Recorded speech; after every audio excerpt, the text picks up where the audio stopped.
Amen. So, last week po mga kapatid is tinalakay po natin yung Ephesians 4. Amen. So, ngayon po nandito na po tayo sa Ephesians 5.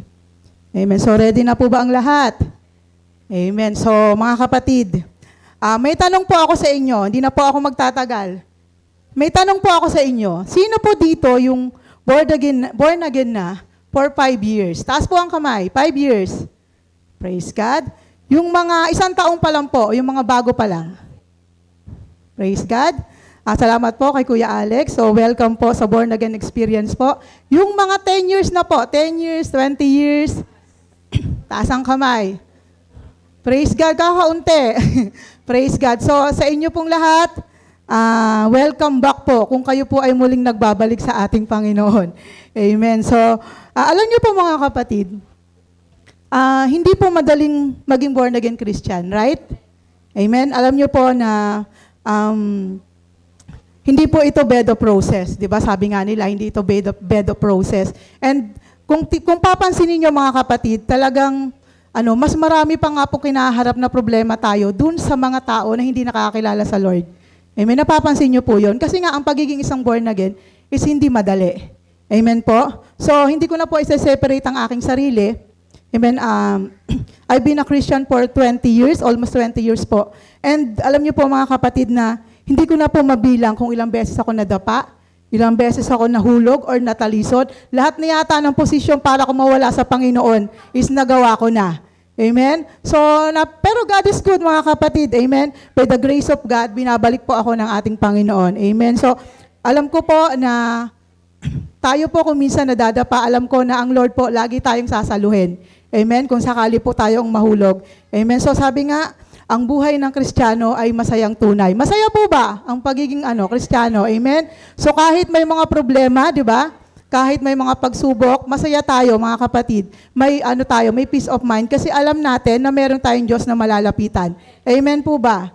Amen. So mga kapatid, basahin po natin yung ating pong verse. Sige po, medyo mahaba-haba po ito. Ephesians 5, from verse 31 to 33. Sabay-sabay po tayo mga kapatid ha, kasi yung boses ko medyo limitado. Sige po. So, sige po. Verse 1 po. Follow God's example.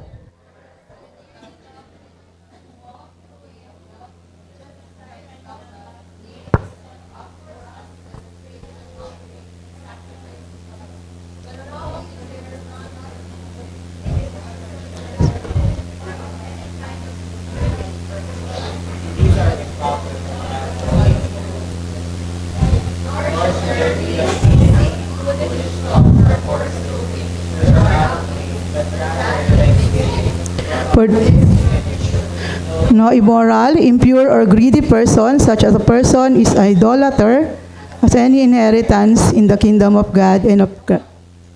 Let no one deceive you with empty words, for because of such things God's wrath comes on those who are disobedient. Therefore, do not be partners with them. But now you are in the light of the Lord, live as children of light. For the fruit of the light consists in all goodness, righteousness, and truth, and find out what is pleases to the Lord. Having not to do the fruitless deeds of darkness, but rather expose them. It's shameful even to mention what the disobedient do in secret, but in everything exposed by the light becomes visible, and everything that is illuminated becomes light. This is why it is said, "Wake up, sleeper, rise from the dead, and Christ will shine on you." Be careful then how you live, not as wise, but as unwise, making the most of every opportunity, because the days are evil. Therefore, do not be foolish, but understand what the Lord's will.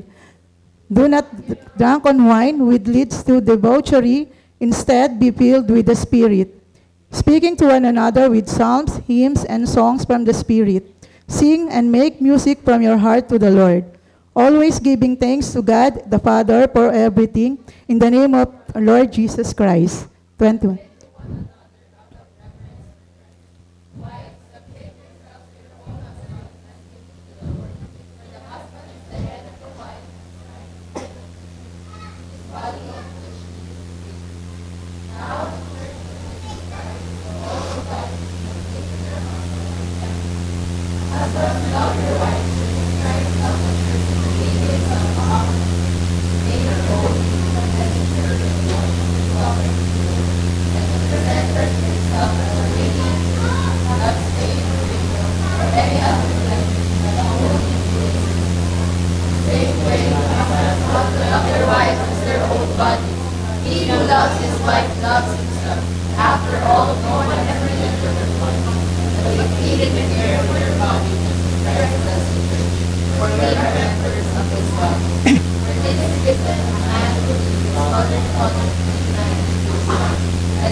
Praise God. So sa Tagalog, mga kapatid, basahin natin para lalo nating maintindihan. So sabay-sabay uli po tayo para po mabasa po natin ng maayos. Amen. Sige po. Verse 1 po. Yamang kayo'y mga anak na minamahal ng Diyos, tularan niyo siya. Mamuhay kayo ng may pagmamahal tulad ni Kristo dahil sa kanyang pagmamahal sa atin. Inialay niya ang kanyang buhay bilang mabangong alay at handog sa Diyos. Kayo'y mga hinirang ng Diyos, kaya't hindi dapat mabanggit man lang.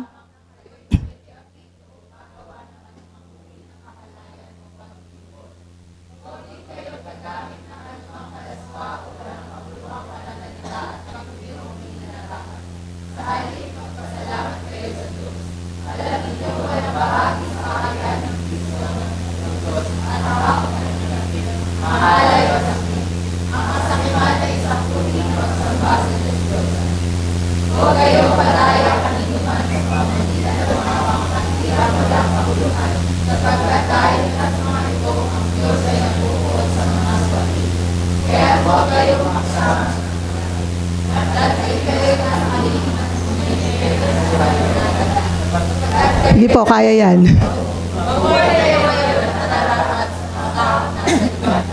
Sapagkat tawang mabuti, matuwid at totoo ang ginagawa ng buhay sa luwan. Sikapin ninyong matutunan kung ano ang kalugod-lugod sa Panginoon. Huwag kayo makipahagi sa mga gawain ng kaliliman na walang ipinutulong mabuti. Sa halip ay ilunyag ninyo ang mga iyon. Kahiyari ang pagmamit man lamang ng mga bagay na iyon na ginagawa ng ang lahat ng nalalantad sa liwanag ay nakikilala kung ano talaga ang mga iyon. At nadaladala sa lahat sa liwanag. Kaya sinasabi, tumisig ka, ikaw na natutulog, umahag ka mula sa libingan at iiwalagan ka. Kaya kapitan kayo kung paano kayo namuhay. Mamuhay kayo ulan ng matatalino at di ulan ng mga mangha. Gamitin nyo ng napusa sa para sa mabuti ang bawat pagkakataon sapagkat tulo ng kasamahan ng kasalubuyang panahon. Huwag kayong maging hangal, halip nabahin ninyo kung ano ang malooban ng Panginoon. Huwag kayong maglalasing sapagkat sisirain lamang yan ang inyong buhay. Sa halip ay dapat kayong magpuspos ng Espiritu. Sa inyong pag-uusap, umamit kayo ng paraan kung ito ang makakalilig spiritual. Buong puso kayong umawit at patuloy sa Panginoon. Dahil kayo magpasalamat sa Diyos na ating naman dahil sa lahat ng bagay ang pangalan ng ating Panginoon. Matakot kayo sa isa't isa bilang tanda ng inyong paggalang ng Kristo. Mga babae, matakot kayo sa sarili ng asawa tulad ng mga matakot ninyo sa Panginoon. Sapagkat ang lalaki ang ulo ng kanyang asawa tulad ng Kristo na ang ulo ng Iglesia sa kanyang katawan at siya ang nagpapalitan. Mahal na matakot ninyo sa Iglesia, galit din naman ng mga babae ay dapat pasakot ng lubusan sa kanila sa piling asawa. Mga lalaki, mahalin ninyo ang inyong asawa gaya ng pamamahalan ni Kristo sa Iglesia. Ihandog niya ang kanyang buhay para sa Iglesia upang ihalin ito sa Diyos. Matakot sinisip ng mga magitan ng magbibigas ng bumitasan niya. Ginawa niya ito upang ang Iglesia ay nagkaroon ng pagkakas at nakakalaman ito. Wala nang tumagawin sa tulungan at pananalatala ng mga kapitasan. Kayo rin naman ang kapatahanin ng mga lalaki ng kanyang asawa tulad ng sarili nilang katawan. Ang lalaki ay mamahal sa kanyang asawa at mamahal sa kanyang sarili. Walang tao na umugit sa sarili ng katawan. Kaya ito'y kanyang pinapakain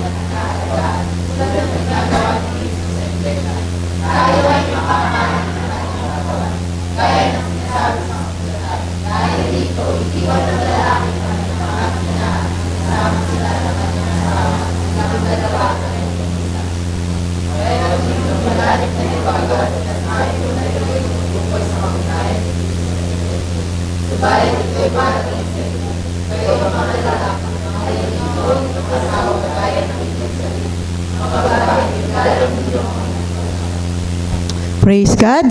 So pwede na po tayong muwi. Tapos na po. Sa dami po ng ating natutunan from verse 1 to 33. Di ba po? Ang dami po nating napulot. So mga kapatid, tanungin mo yung katabi mo, ready ka na bang magpabago?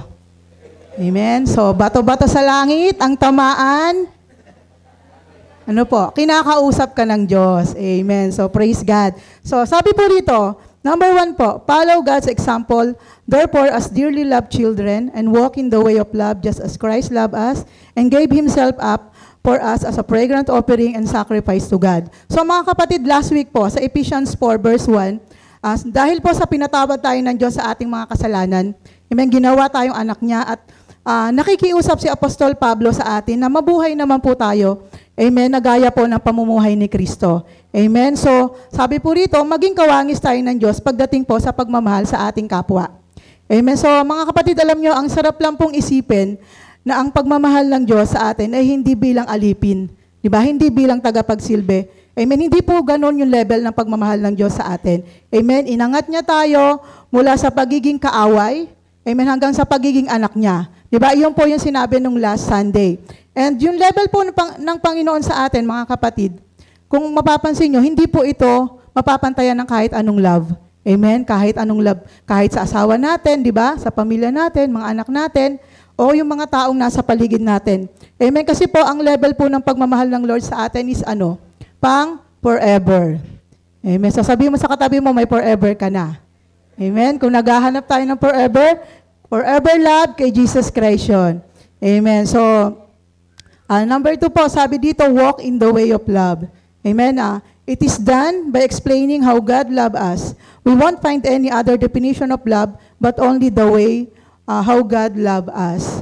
So mga kapatid, pag sinabi pong walk, amen, walk in the way of love. Sabi po rito, lakaran mo, ano po, ipamuhay mo yung pagmamahal ng ating Panginoon. Amen po ba? Mamuhay ka na may pagmamahal galing sa ating Panginoon. Amen. Kumbaga, sabi nga, maging habit mo yung pagmamahal sa kapwa. Kahit yun sa mga taong hindi ka mahal-mahal, di ba po? So, kailangan po maging habit po natin yun. Maging part na ng buhay natin yun. Sabi nga ng iba, maging DNA mo na yung love na bigay ng Lord, di ba, para sa atin. Para po sa kapwa natin, di ba? Tayo nga, di ba, minahal tayo ng Lord. Amen? Hindi tayo kamahal-mahal, di ba? Pero ang gusto ng Panginoon is magmahal din tayo kagaya niya dun sa mga tao na hindi ka mahal-mahal. Amen? So, ang love, mga kapatid, hindi yan binibigay ng isang beses lang. Niwala po ba kayo? Amen. Hindi yan binibigay ng ngayon lang, mahal kita, pero bukas hindi na. Amen. Di ba sabi nga, minsan pag nagpapatawad ka, especially sa mga asawa, di ba? Sabihin mo, o sige, patatawarin kita ngayon kasi mahal kita, pero bukas, o sa mga susunod na araw, sa susunod na buwan, pag inulit mo yan, hindi na kita mapapatawad. Mga kapatid, di ba? Hindi ganun yung pagmamahal ng Lord sa atin. Di ba? Nakita nga natin na tayo mismo, kahit tayo pabalik-balik na sa kasalanan, di ba? Mahal pa rin tayo ng ating Panginoon. Parang sa pagsaserve lang yan. Di ba po? Kung mahal natin ang Lord, magsaserve tayo. Amen? Minsan nagsaserve tayo ng wala sa puso natin. Minsan gusto natin, di ba? So hindi po ganun, mga kapatid. Kung magsaserve po tayo sa Panginoon, talagang out of love. Talagang mahal natin yung ginagawa natin. Di ba? Sabi nga po, follow God's example. Amen? So, ang Diyos po, pag nagmahal, ano po? All out. Amen? Kahit po buhay ni Lord, binigay niya sa atin. Amen? Di ba sabi nga po, just as Christ loved us and gave Himself up for us as a fragrant offering and sacrifice to God. Amen? So, dahil po mga kapatid, sa pagmamahal ng ating Panginoon, amen, ni Jesus Christ, nagsakripisyo siya. Di ba po? At ibinigay niya yung kanyang buhay bilang isang mabahong samyo sa ating Panginoon. Para po Para po mahugasan yung ating mga kasalanan. So alam niyo po si Jesus Christ, po siya, di ba? Diyos siya na walang bahid. Pero dahil po sa pagmamahal niya sa atin, kinuha niya yung kung ano yung meron tayo. Ano bang meron tayo? Kasalanan. Di ba? Para lang po mahugasan ito. So mga kapatid, ganun din po, di ba, sa ating sa ating mga mahal sa buhay. Amen? Yung mga pinili nating mahalin. Di ba? Yung mga tao sa paligid natin, yung mga asawa natin, di ba? Kailangan nating magsakripisyo. Amen? Doon nga po sa mga anak natin, di ba? Lagi tayo nagsasacrifice, di ba? Para makapagtrabaho sila makapag-aral sila, magkaroon sila ng magandang buhay. Di ba sabi nga natin, ginagawa natin yung araw at gabi. So, yun yung sacrifice natin bilang isang magulang. Amen. So, si Jesus Christ nakita natin, di ba, kung gaano siya nag-sacrifice sa atin, kahit buhay niya, ibinigay niya. Amen po ba? So, sabi pa po, you cannot love without giving. Tama po ba? Amen. Hindi ka nagmamahal kung hindi ka rin marunong magbigay. Amen. So, sabi po, ang nagmamahal po marunong magbigay. Amen. Ano po ba yung pwede nating ibigay? Amen. Yung oras natin, di ba? Yung ating panahon. Amen. And even po yung mga finances natin. Amen. Package po yan eh. Package yan. Pag nagmahal ka, talagang dapat marunong ka magbigay. Amen. Hindi lang natin pwedeng sabihin na pag-ibig lang yung kaya mong ibigay. Amen. Hindi po tayo nabubuhay ng pag-ibig lang. Package po yan. Lahat po kung anong meron ka at kaya mong ibigay dun sa taong mahal mo, ibibigay mo talaga yan. Amen? So, ganun din po sa ating church. Amen? Kung mahal po natin yung ating church, amen, ano po yung kaya nating ibigay sa ating simbahan? Kaya po nating magbigay ng ating best worship, di ba? Ng ating best offering. Kasi po, mahal natin ang ating simbahan. Amen? So, mga kapatid, kung mahal natin yung church natin, kaya natin mag-share ng blessing natin. Amen? Di ba sabi nga, lagi sa tithes and offering, di ba? Kung talagang mahal natin yung ating church, kaya nating magbigay ng kahit anong meron tayo. Amen? Kaya din nating magmahal dun sa mga tao na sa loob ng simbahan kahit hindi sila kamahal-mahal. Amen? So, love nga po yung pinag-uusapan natin. Amen po? So, yun po. So, nakita natin dito na talagang ang pagmamahal talaga is kailangan merong sakripisyo. Amen po ba? Ganun po kasi ang Lord sa atin. Nag-sacrifice talaga siya ng buhay niya. So, sige po. Verse 3 po. Sabi po rito, but among you there must not be even a hint of sexual immorality or any of kind of impurity or of greed, because these are improper for God's holy people. Nor should there be obscenity, foolish talk, or coarse joking, which are out of place, but rather thanksgiving. For this you can be sure, no immoral, impure, or greedy person, such as a person is idolater, has many inheritance in the kingdom of Christ and of God. Let no one deceive you with empty words, for because of such things, God's wrath comes on those who are disobedient. Therefore, do not be partners with them. So, mga kapatid, dahil po tayo po ay covered na po ng pagmamahal ng ating Panginoon, since po tinanggap na natin si Jesus Christ, covered na tayo ng pagmamahal niya at ng dugo niya. Amen? So, yung buhay po natin, binago na po ng ating Panginoon. Dapat po, yung Holy Spirit po, nananahan na sa atin. Amen? So, kung yung Holy Spirit po is nasa atin, dapat po ito ay namumunga. Amen po ba? So, di ba nga, sabi sa Galatians 5:12, yung fruit of the Holy Spirit, di ba, alam naman natin yan. Love, joy, peace, kindness, faithfulness, gentleness, and self-control. Di ba po? So, dapat po, alam na po natin yung mga bagay na yan. Dapat nga po, pinamumuhay na natin yan, mga kapatid. Amen. So, kaya nga po dito, pinaalalahanan tayo ni Paul na tayo po ay bago ng nilalang. Amen. Patay na po yung dati nating pagkatao, di ba? 2 Corinthians 5:17. Di ba po? Kaya po, yung mga ganitong nasabi nating gawain, yung mga ganitong kasalanan, dapat po hindi na po ito nating ginagawa. Hayag man ito o hindi. Amen. So, ano ba yung mga kasalanang nabanggit natin kanina? Kanina po. Sige po, di pa yung una pong kasalanan is sexual immorality. So sabi po rito, essentially being engaged in sexual acts outside of marriage. So mga kapatid, alam nyo, nakakalungkot, ito po madalas nangyayari sa mga kabataan. Amen. Alam nyo yung tinatawag na premarital sex. Amen. Na kahit na yung mga tao na na-engage na sila sa kasalanan, na-engage na sila doon sa mga ginagawa ng mag-asawa. So ito po yun. Pornography, adultery, prostitution, sexual relation between unmarried individual. Ito po yun, yung premarital sex. Yung homosexuality. Amen. So alam naman natin, mga kapatid, na ano bang nilikha ng Diyos? Babae lang at lalaki, di ba? So ngayon po, mga kapatid, meron na pong attraction na nangyayari between lalaki sa lalaki at babae sa babae. Di ba po? So ito po yung tinatawag na homosexuality. Yung bestiality, alam niyo po ba yon? So tinanong ko to kay Brother Robert, ano ba yung bestiality? Sabi po rito, bestiality comes from the root word beast. Amen? So ibig sabihin hayop. So di ba minsan, alam niyo yung demonyo, talagang grabe yan eh. Talagang alam mo yung mga bagay na hindi mo mapapaniwalaan, pero nangyayari. Amen? Di ba? Kung minsan, nakikita natin, minsan syempre sa social media, nakikita natin yung mga tao, di ba, nakikipag-talik na sila sa mga hayop, di ba? Na-engage na sila doon. Di ba? Gumagawa na sila ng kung ano-ano mga bagay na minsan talagang hindi mo alam kung totoo ba itong nangyayari o hindi. Di ba? So ito po yon yung bestiality. So yung last po is inappropriate communication. So yung number 2 po, sabi po rito, impurity, uncleanliness or dirty moral behavior, spiritual contamination resulting to sinful thoughts, action, or behavior. So mga kapatid, ito po yung mga pag-iisip natin, amen, na mga bagay na hindi maganda. Amen? So yung mga maruruming isipan, dapat po iwasan na po natin yan. Amen? Yung maruruming isipan na that leads sa mga kabastusan na nagagawa natin. Amen? So ito po yun. Sabi po rito, yung number 3, yung greed. So alam naman natin yan mga kapatid, greed. It is an intense desire for something, especially wealth, power, fame, or food. So mga kapatid, yung mga sakim, di ba? Sabi rito, pagiging sakim, pagiging ganid. Amen. So, sa kayamanan, sa kapangyarihan, sa kasikatan, and even kahit sa pagkain. Amen. Alam niyo yung pagiging matakaw? Kasalanan din pala yan eh. Yung, di ba? Yung kasalanan, yung pagiging matakaw. So, mga kapatid ha, tingnan mo yung sarili mo, hindi siya yan. Hindi yan. Amen. So, alam niyo, dapat, tandaan niyo mga kapatid, lahat ng sobra ay masama. Amen. Lahat ng sobra masama.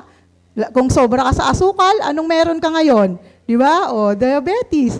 Di ba? Kaya nga, kung sobra kang magtrabaho, yung halos, puro yun na lang yung pumapasok sa isip mo, trabaho ng trabaho. Masama rin po yan kasi bakit po? Kasi yun na lang yung focus natin sa buhay. Amen? So, kung tayo po ay matakaw sa kayamanan, sa pera, amen, delikado yan kasi po, dun po mawawala na talaga tayo ng time sa ating Panginoon. So, lahat ng sobra nakakasama. Amen po? So, yung number 4 po, obscenity, foolish talk, or coarse joking. So, pag sinabing obscenity po, yung mga kahalayan. Amen? So, yung mga coarse joking, yung mga salitang magagaspang. Amen? Yung mga hindi magandang biro. Sabi po rito, mga mahalay na salita, mga walang kwentang usapan, or mga dirty jokes. Di ba? Uso yan ngayon, kahit naman noon pa, mga dirty jokes. So, lagi nating tatandaan mga kapatid, na ano man po yung lumalabas sa bibig natin, galing yan sa puso natin. Amen? Sabi nga ni C.I. noon, kung marumi yung puso natin, talagang marumi talaga yung puso natin, lalabas yan sa bibig natin kung puro karumihan lang. Pero kung laging word of God yung nasa puso natin, kung laging pasasalamat sa Panginoon, yun po yung lalabas sa puso natin. Amen? Yun po yung tatakbo sa isip natin. So, sa Bible po, hindi dapat sabi nga sa Bible, hindi dapat marinig sa inyo ang malalaswa, walang kabuluhang usapan at masasamang biro. Ano pong dapat gawin? Sabi po, but rather, thanksgiving. Amen? So, mga kapatid, imbis po na mag-focus po tayo dun sa mga kasalanan na nabanggit kanina, yung mga paalala ni Apostol Paul, is mag-focus na lang po tayo sa paglilingkod sa ating Panginoon. Amen? Mag-focus po tayo at maging kontento po tayo kung ano ang meron tayo. Amen po ba?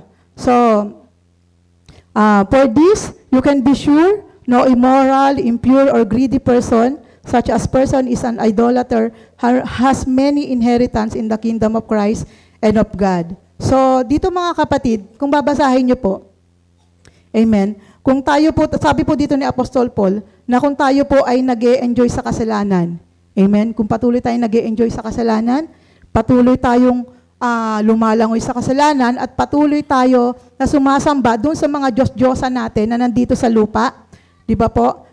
Sinisigurado po niya na hindi tayo makakapasok sa kaharian ng ating Panginoon. Amen? So walang tao po na makakapasok sa kingdom of God. Hindi natin mamamana yung kaharian ng Lord kung tayo po ay gumagawa ng ganitong mga kasalanan. Amen? So ito po ay isang paalala sa atin mga kapatid, na kailangan talaga natin bilang isang Kristiyano is mamuhay tayo ng tulad ni Kristo. Amen? So, kaya dapat talaga mag-iingat tayo. Lagi nating babantayan yung ating sarili. Amen po ba? So, let no one deceive you with empty words. For because of such things, wrath comes on those who are disobedient. So, mga kapatid, alam niyo yung mga mabulaklak na salita. Amen? So, alam niyo po yun. Huwag po tayo masyadong padadala doon. Amen? Di ba sabi nga, alam niyo yung kwento sa Genesis 3 verse 4? Ito po yung time na si Eva at si Adan is nandun sila sa Garden of Eden, 'di ba? So nakita sila ng ahas. Alam niyo yung pag yung ahas talagang ano yan, no? Deceiving talaga yan, ituso yan, 'di ba? Yung mga salita niya mabulaklak yan. Ano sabi sa kanila? 'Di ba? Pag kinain niyo yung prutas na to, magiging mas mataas pa kayo sa Diyos.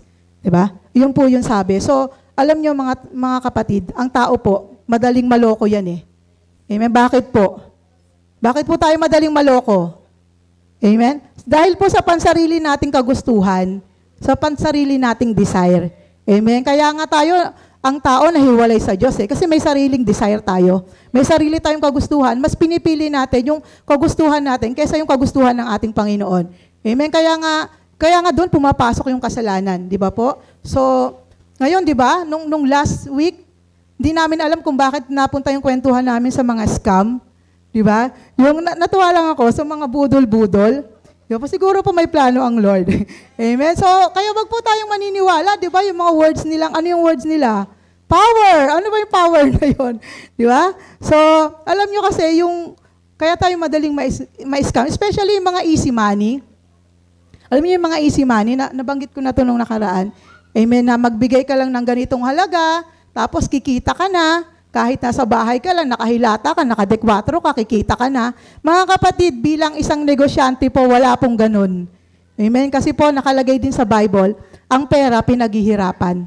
Amen? Ang pera po is, ano po yan, pinagtatrabahuhan. So, wag po tayong basta maniniwala sa kanila. Amen? Sabi po sa Kawikaan 13:11, ang sabi po rito, ang kayamanang nakuha sa pandaraya ay madaling nawawala. Ngunit ang kayamanang pinaghirapan ay pinagpapala. Amen. So bakit po tayo nawawalan sa tingin nyo? Bakit tayo nai-scam?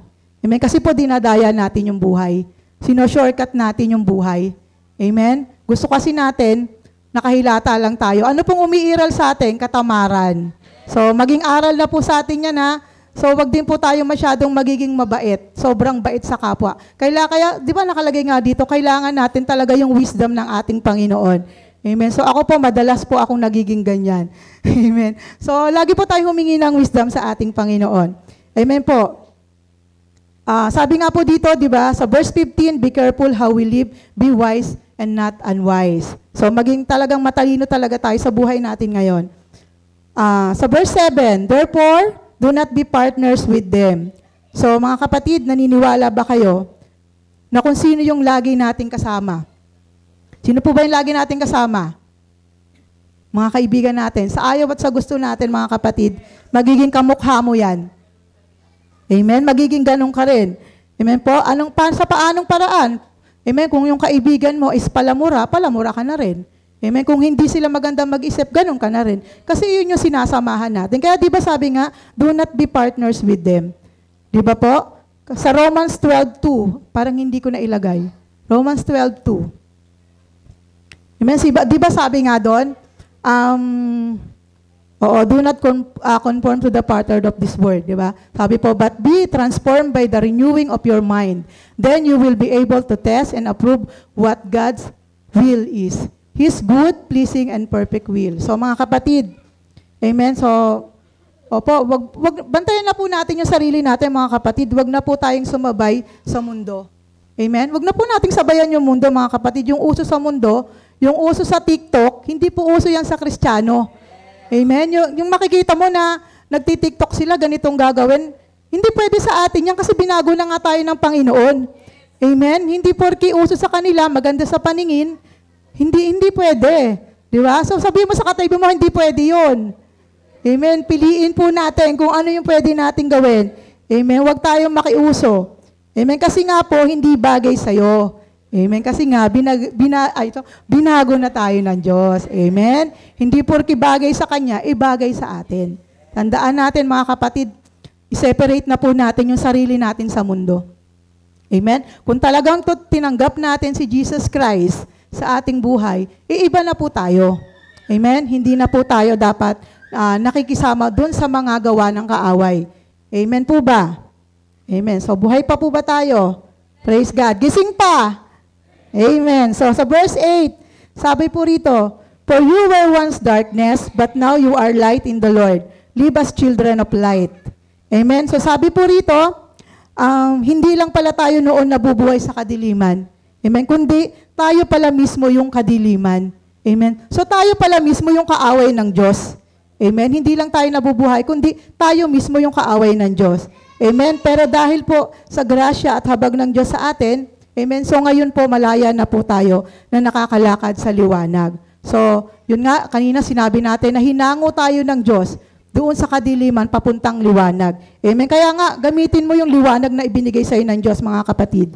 Amen. Siguraduhin mo, mga kapatid, na as a followers of God, dapat po tayo po ay nagliliwanag at nagbibigay ng liwanag sa mundo. Amen. Tama po ba? Amen? Siguraduhin natin, mga kapatid, na yung ilaw mo, yung ilaw nating dala-dala, pag na-expose yan sa tao, dapat po naliliwanagan din sila. Amen? Alam niyo po, kasi nga po, dinala na tayo ng Lord sa liwanag. So dapat po, i-expose naman natin kung ano yung binigay na liwanag sa atin ng ating Panginoon. Amen? So, sabi po dito, mga kapatid, kaya nga dapat po, alam niyo talaga kung ano yung tinanggap natin bilang isang Kristiyano. Tayuan natin yung pagiging Kristiyano natin, mga kapatid. Amen? Na hindi na tayo dapat makikisawsaw sa kahit anumang kasalanan. Amen? Hindi tayo yung agree ng agree. Alam niyo yon, yung agree tayo na agree. O sige, okay lang yan. Wala namang nakakakita. Amen? O, wala naman si pastora. Okay lang yan. Alam niyo, mga kapatid, nakikipag-partners po tayo sa kanila pag ganyan. Amen? So, bilang isang Kristiyano, wag po tayong oo ng oo. Amen. Huwag tayong oo ng oo. Pag hindi pwede, hindi pwede. Di ba po? So, sabi po, but rather expose them. Kasi pag ganun, pag tayo po ay tumatanggi, alam nila na, ay, masama pala ito. Amen. Hindi pala ito dapat. Amen. Kasalanan pala ito. Di ba? So, meron nga kwento, di ba? Yung isang Kristiyano, kunwari, isa kang dating manginginom. Amen. Tapos nakita ka nung dating mga kaibigan mo, nagiinuman sila, no? Nagiinuman. Nakita ka pa lang nila, papalapit pa lang sila, anong gagawin nila? Itatago na nila yung mga alak nila. Amen, kasi nakita ka na nila eh. Anong sasabihin nila? Naku, andyan na si brother, andyan na si sister, ipagpe-pray na tayo niyan. Amen, so nakita nyo, yung liwanag nyo, pag na-expose sa ibang tao, naliliwanagan sila. Kaya wag po tayong agree na agree, mga kapatid, ha? Praise God? Amen. So, ano pa po? So, di ba sabi nga sa Matthew 5:13 to 16, we are the salt and light of the world. Diba po? So, wag po tayong papayag, mga kapatid, na yung ilaw mo is aandap-andap. Alam mo yung parang Christmas light? Patay-sindi, patay-sindi. Magsisimba ngayon, sa isang linggo, sa mall naman pupunta. Diba? Magsaserve ngayon, mahal mo ang Diyos ngayon, pero pag nagka-problema, mawawala ka na sa Panginoon. Wag pong ganon. Hindi po dapat ganon, mga kapatid.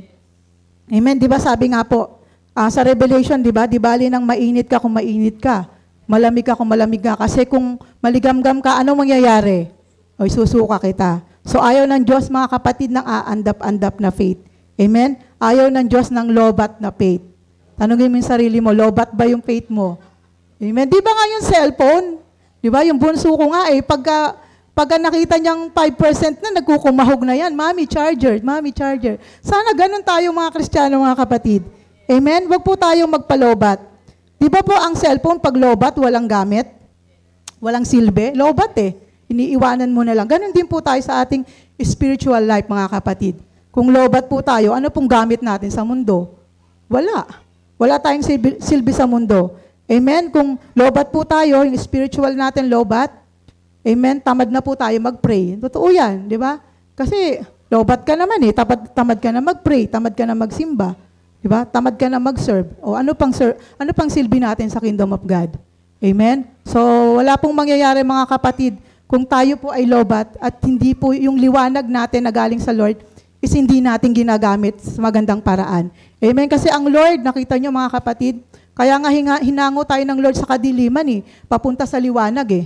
May purpose yun kung bakit tayo nasa liwanag. Para ano po? Para po makapag-akay din tayo ng mga taong nasa kadiliman papuntang liwanag. Amen? So gamitin po natin yung verse na yan, mga kapatid. Amen po. So, sabi po rito, amen, kaya nga po sabi sa verse 15, ang sabi po, be careful then how you live, not as unwise, but wise, as wise. Amen? So, maging maingat po tayo at bantayan po talaga natin yung pamumuhay natin. Amen? Yung wisdom talaga galing sa Lord, mga kapatid. Kailangan natin yan. Amen? Hindi porke nakatapos ka, may wisdom ka na. Amen? Hindi po. Ang alam nyo, ang pinakailangan natin is wisdom galing sa ating Panginoon. Amen po? So, making the most of every opportunity because the days are evil. Amen? Therefore, do not be foolish, but understand what the Lord's will. Amen? So, wag nating sayangin, mga kapatid, yung opportunity na ibinibigay sa atin ng Diyos. Bakit po? Kasi po ang panahon is pasama na ng pasama. Amen? So, kung binigyan po tayo ng chance ng Lord na mag-serve, amen, humawak ng isang ministry, is i-grab na po natin yan. Amen. So lahat po ng may mga gusto pa na magpagamit sa Lord, i-grab na po natin yan, mga kapatid. Amen. Tandaan po natin na hindi tayo ilalagay ng Lord sa isang posisyon na hindi tayo sasamahan. Amen. So wag po tayong mag-hesitate na baka hindi natin kaya. Kasi pag nilagay ka ng Lord, para dyan ka at sasamahan ka. Amen. So tandaan natin, mga kapatid, wala po dito nun. Maraming nasa ministry ngayon, ibinibigay nila yung 100% nilang talent, yung 100% nilang time, yung effort, pero yung puso nila, 50% lang, kalahati lang. O minsan, aandap-andap pa. Amen? So mga kapatid, amen, meron sa ministry, yung isip nila, nandun lang, pero yung puso wala. Amen? So wag po tayong ganun, mga kapatid. Once po na tinanggap natin, yung ating pong katawagan is gawin po natin ito ng may buong puso at pagmamahal sa ating Panginoon. Amen. Wala pong laban bawi. Alam niyo yung laban bawi? Na sige ngayon, sige okay, kaya ko, pero hanggang dito lang ako. Ito lang yung kaya kong ibigay. Amen. So, hindi po ganun, mga kapatid. Pag ang Lord po, pag nagmahal sa atin, all out yan. Amen. All out yan, mga kapatid. Diba? So, tandaan natin yung ibinigay ng Diyos sa atin. Ano yan? Buhay na walang hanggan. Amen? So tayo, ano lang yung hinihiling sa atin ng Lord? Yung mag-serve talaga tayo ng totoo, 100%. Amen? So kung maayos po ang puso natin, magiging maayos din po yung ating isipan. And dun mo marirealize na ang sarap palang maglingkod sa ating Panginoon. Amen? Kung maayos ang puso natin, talagang may joy ka sa pag-serve sa ating Panginoon. Amen? Hindi yung mag-serve ka pero may sama ka ng loob. Walang ganun, mga kapatid. Amen. Kasi siguraduhin natin na ayos po yung puso natin. Amen po ba? So ngayon, talagang sabi nga rito, di ba, the days are evil. Amen? Ang bilis magbago ng panahon. And napansin nyo yung pagbabago ng panahon? Amen? Kasabay din po sa pagbabago ng ugali ng mga tao. Amen? Ang tao ngayon, alam nyo, di ba sa last days nga, ang sabi, ang mga tao, puro kalayawan, kasiyahan, di ba? Puro pagkain, yun na lang ang iniisip nila. Kaya sa tingin ko, alam nyo, nasa huling mga araw na po tayo. Nakita nyo, laganap na yung mga fast food, mga kainan. Amen? At iyan po yung tanda na malapit nang bumalik ang ating Panginoon. Yung puro kasiyahan na lang po ang inaatupag ng mga tao. Amen? Kaya alam nyo po, napakabuti ng Lord. Tayo pong nandito, amen, binigyan tayo ng chance ng Lord na makapagbago at hindi tayo makasama sa impyerno. Amen? So, yun po, lagi nating tatandaan, mga kapatid, na mag-ingat tayo, maging wise po tayo kung paano natin gugugulin yung buhay natin. Amen? At mangyayari lang po yan, magiging maganda lang po yan kung kasama natin ang ating Panginoon. Amen? Life is short, mga kapatid. Hindi natin alam kung pag-uwi natin is okay pa tayo. Amen? Kaya, lagi po tayong hihingi ng tulong sa ating Panginoon and lagi nating aalalahanin na dinala tayo ng Lord dito nang wala lang, nang walang dahilan. Amen? So, sa verse 18, sabi po dito, do not get drunk on wine, which lead to debauchery. Instead, be filled with the Spirit. So, mga kapatid, usapang lasing tayo, ha? Usapang lasing. Sino po dito yung dating manginginom? Taas ang kamay. Dati pa, ha? O, dating manginginom. Amen. So, yung hanggang ngayon umiinom pa rin. Oh, wala nang nagtaas ang kamay. Pagpe-pray mo sana, pastora, kung may nagtaas ang kamay. Joke lang. Amen. So, alam niyo po, mga kapatid, paglasing po tayo, ano ba yung espiritu na nagko-cover sa atin? Ano yung espiritu na nakukuha natin? Espiritu ng alak, di ba? So paglasing tayo, espiritu talaga ng alak ang nakukuha natin. Sis Alona, hindi naman yan hard. Hindi naman yan, hindi naman talaga nakakalasing yan. Tsaka paminsan-minsan lang naman.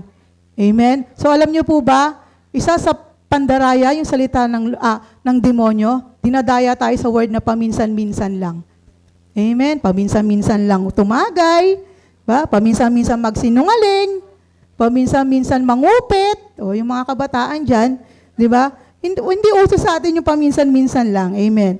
So mga kapatid, kung talagang tayo po ibinago ng Diyos, wala na po sa atin yan. Amen? So may tanong ako. Sa tingin nyo, bakit ba ginawang example ni Apostol Paul, yung paglalasing is nakakasira ng maayos na pumumuhay? Ano po ba karakteristics ng isang lasing? Amen? Number 4 po, paglasing ka, wala ka sa sarili. Wala talaga, di ba? Pag wala ka sa sarili, gusto mo ng away. Amen? Lagi kang tama. Amen? Tayo rin po, paglasing tayo sa kasalanan, lagi tayong tama. Amen? Gusto natin, lagi tayong nakikipag-away. Di ba? So, ang lasing, walang lakas. Amen? Walang lakas. Amen? Pag tayo pong Kristiyano, wala tayong lakas labanan ng kasalanan. Ano pong mangyayari sa atin? Lagi tayong natitisod. 'Di ba? Yung lasing nga, 'di ba, laging natitisod? 'Di ba? Naalala ko nga yung tito ko noon nahulog sa kanal. So, 'di ba? So, paglasing kasi ganoon eh, 'di ba? Pag tayo paglasing sa kasalanan, oo, lagi tayong natitisod, konting preaching lang. Iisipin mo ikaw na yung pinapatamaan. Lagi nating tatandaan, mga kapatid, na once po yung salita po ng Lord is akma sa buhay mo. Hindi sinasabi na ikaw talaga yon. Kinakausap ka ng Panginoon. Amen? So, huwag kang magpakalasing sa kasalanan. Amen? So, number 3, hilo. Amen? So, hindi alam mo pag hilo ka, di ba, pag yung lasing, pag hilo, hindi mo alam yung pupuntahan mo. Amen? Hindi mo na alam yung patutunguhan mo.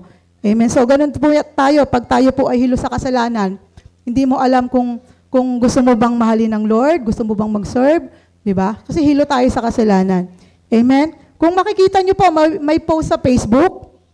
Ano pong sabi? Ang taong lasing mahirap makapunta sa langit. Tama? Bakit po daw? Kasi po sa bahay nga nila, mahirap silang makauwi sa langit pa. Amen? So, tandaan po natin, mga kapatid dyan, na yung paglalasing, wala pong magandang maidudulot sa atin yan. Amen? Ano pong dapat natin gawin? Bagkus po, ano pong dapat natin gawin? Be filled with the Spirit. Amen? So, opposite po yan ng taong yung mga lasing. Amen? So, kasi po, pag filled po tayo with the Holy Spirit, nasa tamang pag-iisip tayo.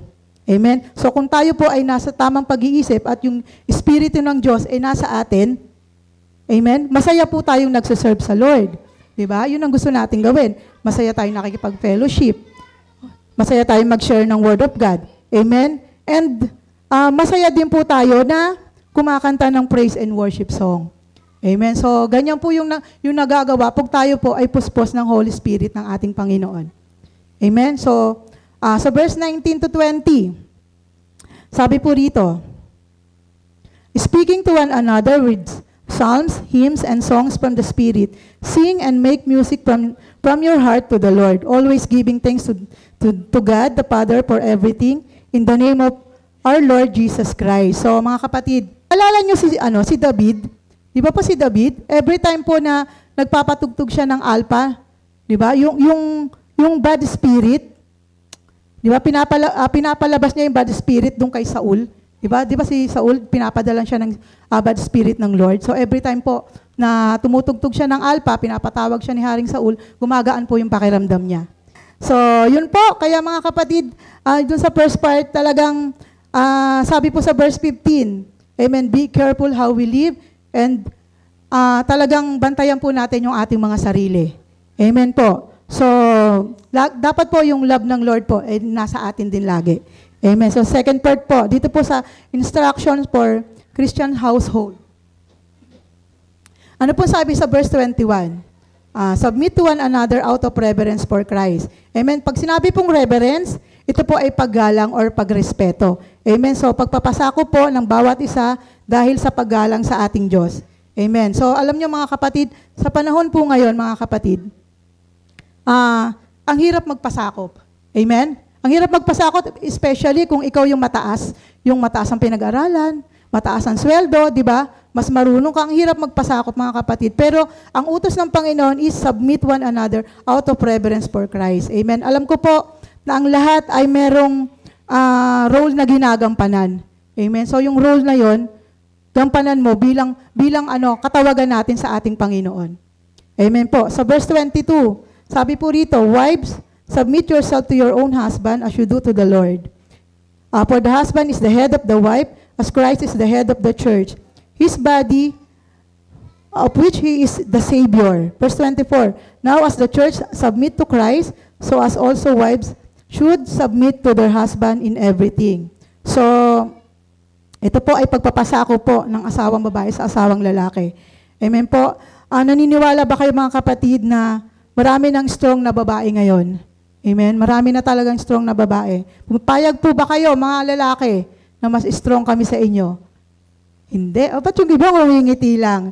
Amen? So, alam nyo po mga asawang babae, kahit po mangyari to, o kung sakali man mangyari na mas strong tayo sa ating mga asawa, amen, mas mataas ang posisyon natin, mas mataas ang pinag-aralan natin, hindi po ito excuse para po isa-ilalim natin sila sa atin. Amen? Hindi po ito excuse para po hindi natin sila igalang. Kasi alam niyo yung series natin na Model Homes, 'di ba? Kung napag-aralan natin talaga, amen, yung illustration doon na sino yung head? Si Jesus Christ, sunod yung husband, na sila yung nagpo-protect, nagli-lead and nagpo-provide ng family, 'di ba? So next lang po yung wife doon. Amen. Sila po yung nagko-comfort at yung nag-aalaga, nag-nurture. Amen po. Kaya, lagi nating tatandaan mga kapatid, yung pagiging submissive natin sa ating asawa, ito po ay magdudulot sa atin ng magandang buhay. Amen? So, yun po. So, tandaan din natin mga kapatid ha, na hindi po tayo magpapasakop dahil po takot tayo sa ating asawa or minamaltrato tayo. Hindi po. Amen? So, nagpapasakop tayo dahil ginagalang natin ang Diyos.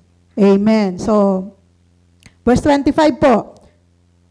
Sabi po rito, husband, love your wives as just Christ loved the church and gave Himself up for her. So, mga kapatid, dito po, kung babasahin natin ito lahat, ini-instruct tayo dito ni Paul, amen, na dapat po, ang pagmamahal ng asawang lalaki sa kanyang asawang babae ay pareho ng pagmamahal ng Diyos sa church. Amen. Paano ba magmahal ang ating Panginoon? Amen. So, ito po, meron po tayo ditong mga amen? So, the love instructed by Paul to husband is an imitated love of Christ. So, number 1 po, a love that is not changing. Amen? So, amen, yung pagmamahal po na hindi pa bago-bago, unchanging love. Amen? So, ganyan po ang Lord. Amen, magmahal sa atin, hindi pa bago-bago. Kahit tayo po ay pabago-bago, hindi pa rin nagbabago ang pagmamahal ng Lord sa atin. Amen? A love that does not expect repayment. So, hindi po humihingi ng kapalit ang ating Panginoon. Amen? Hindi sinabi ng Lord na buhay yung binigay niya, buhay din po. Yung natural na buhay, yung ang ibibigay natin. Amen? Ang gusto lang ng Lord is yung buhay na para sa Kanya, nakarapat-dapat sa Kanya. Amen? So, yun nga, sabi nga dito, wag tayong mag-expect in return. Amen? Especially sa ating mga asawa. Amen? So, letter C. A love that is so great that it can be given to unlovable. So, pagmamahal, ang Lord po, minahal niya tayo kahit hindi tayo kamahal-mahal.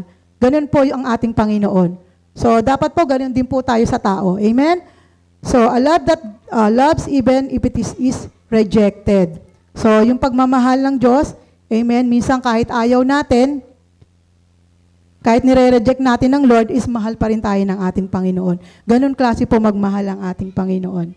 Amen po? So, last po, sabi po rito, for this is reason a man will leave his father and mother and be united to his wife, and the two will become one flesh. This is a profound mystery, but I am talking about Christ and the church. However, each one of you must love his wife as he loves himself, and the wife must respect her husband. So, amen. So sabi dito, Paul is promoting oneness. So yung pakikipag-isa po natin mga kapatid sa ating asawa. And marriage shows fundamental principles that there must be living a former association and cleaving, joining together as one in one person. So, dito po mga kapatid, nakikita natin na yung cleaving, di ba, yung aalis, and yung cleaving, yun yung pagsasamahin po. Kasi pag mag-asawa ka na, pag nag-asawa ka na, iisa na po kayo, di ba po? So, the life of the husband speaks the life of Christ and the church. O, mga kapatid, dito po kung saan, amen, may pagpapasakop tayo, amen. So, may nangunguna, di ba po? And may nagpapasakop at meron siyempre yung pagmamahalan. So, yun po. So, alam nyo, kung talagang iintindihin natin yung Ephesians 5, amen, talagang grabe po yung katuruan ng ating Panginoon, hindi lang sa pagmamahal, hindi lang kung paano tayo mamumuhay ng maayos, di ba? At hindi lang po yung kung paano tayo magpapasakop sa bawat tao, especially po sa ating asawa at sa Diyos. Amen? So, napakalawak po nito. Kung talagang pag-aaralan natin, ng talagang didibdibin natin, is napakalawak po nito. So, yun po. So, para po sa ating conclusion, sabi po rito, this book is a guide for leading a life established in the relationship with Christ, a life of love, light, and knowledge. It calls us to return away from immorality, use our time wisely, and be spiritually filled.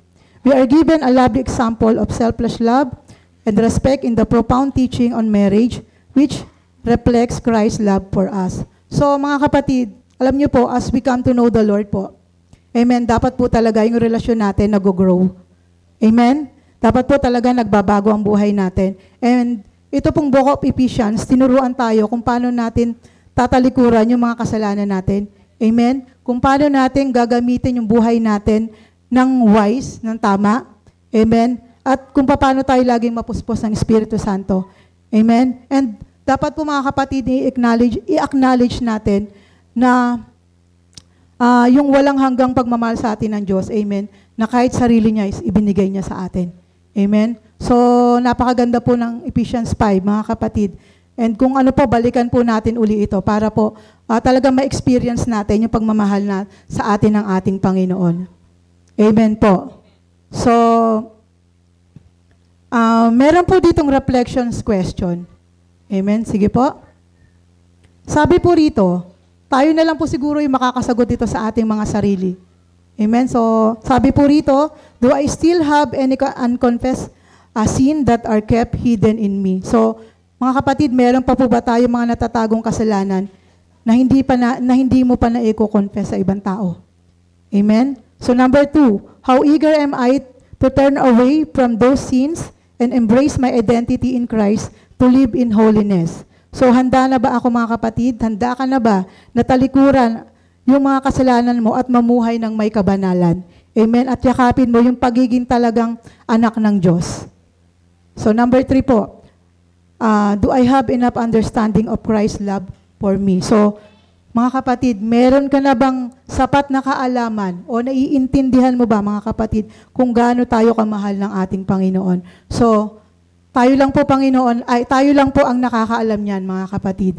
Amen? Kung sakali po na itong mga question na to is hindi pa natin nagagawa, hindi pa natin na-confess or hindi natin nare-realize, lapit lang po tayo sa ating Panginoon.